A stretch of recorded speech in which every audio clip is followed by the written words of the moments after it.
एक बात हमारे सिस्टम पर सटीक बैठती है और वो ये कि हमारे देश में कायदे कानून नियम संविधान सिर्फ आम आदमी के लिए है, आम लोगों के लिए। ये आम आदमी पार्टी वाला आम आदमी नहीं, मेरे और आपके जैसा आम आदमी। क्योंकि और चीजों के लिए खास आदमी के पास पैसा है, तो सारे नियम कायदे कानून संविधान सिर्फ आम आदमी पर, गरीब आदमी पर ही लागू होते हैं। आप कितना भी पैसा कमा लीजिए, चाहे आप व्यापार करते हो, बिजनेस करते हो, या आप नौकरी पर हो, या किसी भी तरीके से हो, आपको एक एक पाई का, एक एक पैसे का हिसाब सरकार को देना पड़ता है।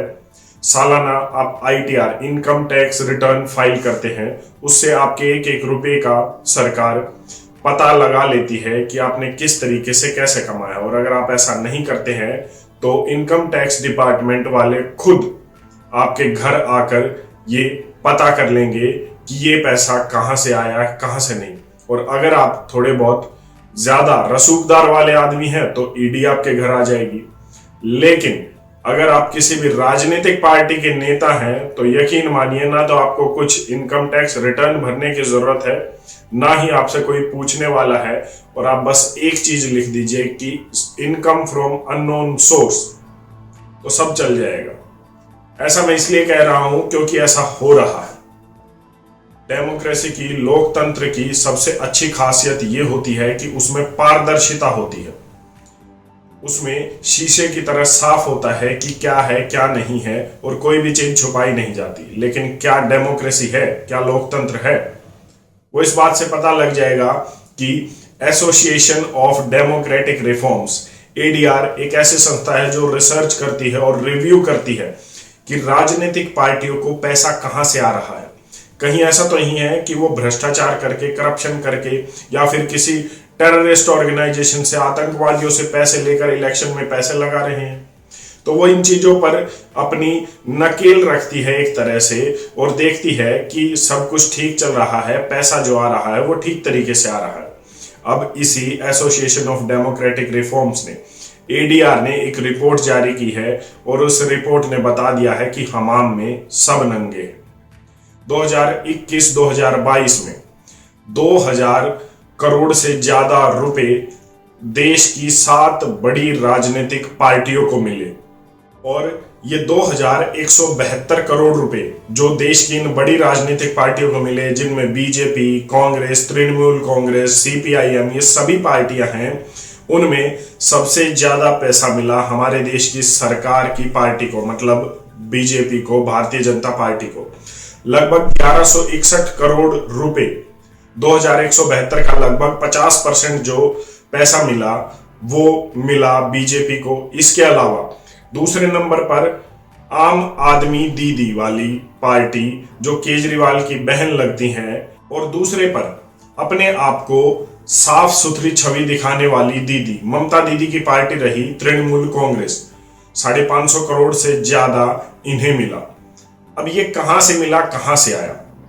किसी भी राजनीतिक पार्टी को अगर कोई भी फंड देता है, कहीं से भी पैसा आता है, तो वो 2-3 तरीके से आता है। मान लीजिए आप उस राजनीतिक पार्टी के, उस पार्टी के मेंबर हैं, तो आप मेंबरशिप फीस उस पार्टी को दे सकते हैं। अगर नहीं तो आप डोनेशन दे सकते हैं। वो डोनेशन आप कैश में दे सकते हैं या किसी और माध्यम से दे सकते हैं। अगर आप कैश में दे रहे हैं तो 20,000 से ज्यादा अगर आप डोनेशन देंगे तो पार्टी को हिसाब किताब रखना पड़ेगा, और आपका नाम और आपकी डिटेल्स को जो है बताना पड़ेगा कि इस व्यक्ति ने इतने पैसे दिए हैं। अगर आप 20,000 से 1 रुपया भी कम देते हैं तो वो अननोन सोर्स में आ जाएगा कि पार्टी बाध्य नहीं होती कि ये बताने के लिए कि ये पैसा कहां से आया और किसने दिया। लेकिन इससे भी बड़ी बात यह है कि इसके अलावा पैसा आता है इलेक्टोरल बॉन्ड से, और ये इलेक्टोरल बॉन्ड ही सारी जड़ है। वो जड़ है जहां तक ना तो कोई कभी पहुंच पाया है और शायद कभी कोई पहुंच भी ना पाए। अरुण जेटली जो भारतीय जनता पार्टी के मिनिस्टर थे, 2018 में वो इलेक्टोरल बॉन्ड्स लेकर आते हैं, और इन इलेक्टोरल बॉन्ड्स का काम होता है कि किसी भी राजनीतिक पार्टी को कोई भी पैसा मिलता है तो ना तो पैसा देने वाले का पता चलेगा, और पैसा किसको दिया गया है वो भी नहीं पता चलेगा।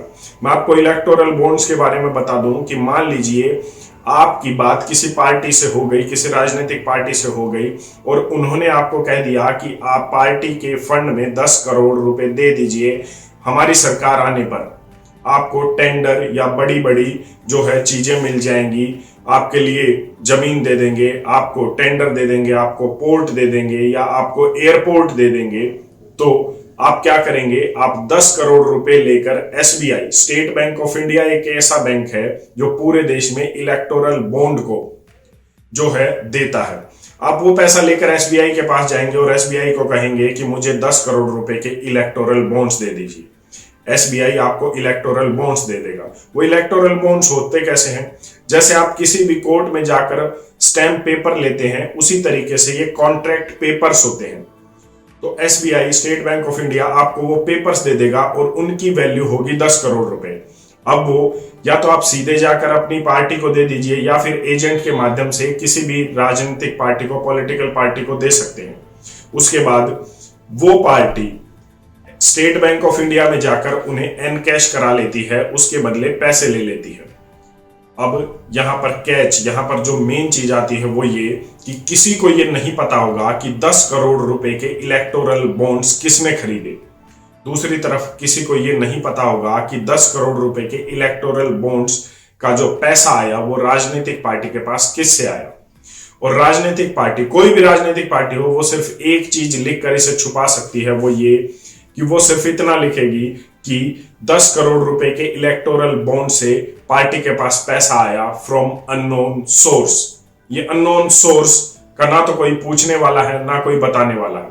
सुप्रीम कोर्ट में एक बार पिटीशन लगी कि हमें राइट होना चाहिए, आर्टिकल 19 के तहत संविधान के, राइट टू नो, हमें पता होना चाहिए कि राजनीतिक पार्टी को कहां से कितना पैसा आया और वो किसने दिया।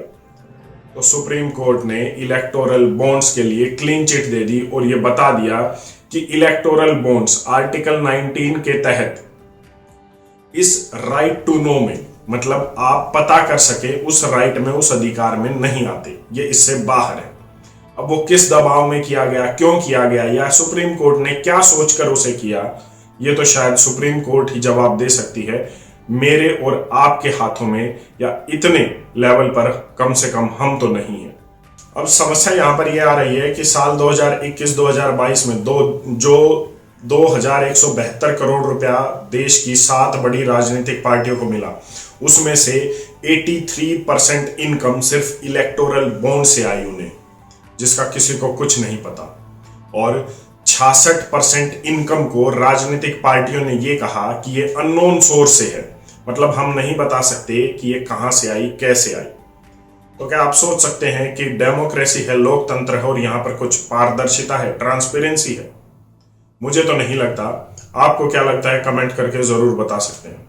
यहां पर मैं इतना जरूर कहूंगा कि इलेक्टोरल बॉन्ड्स पारदर्शिता तो नहीं लेकर आए, जो अरुण जेटली जी ने कहा था कि ये पारदर्शिता लाने के लिए है और कैश फ्लो को कम करने के लिए। हाँ, इतना जरूर है कि इससे चोरी छिपने लगी है।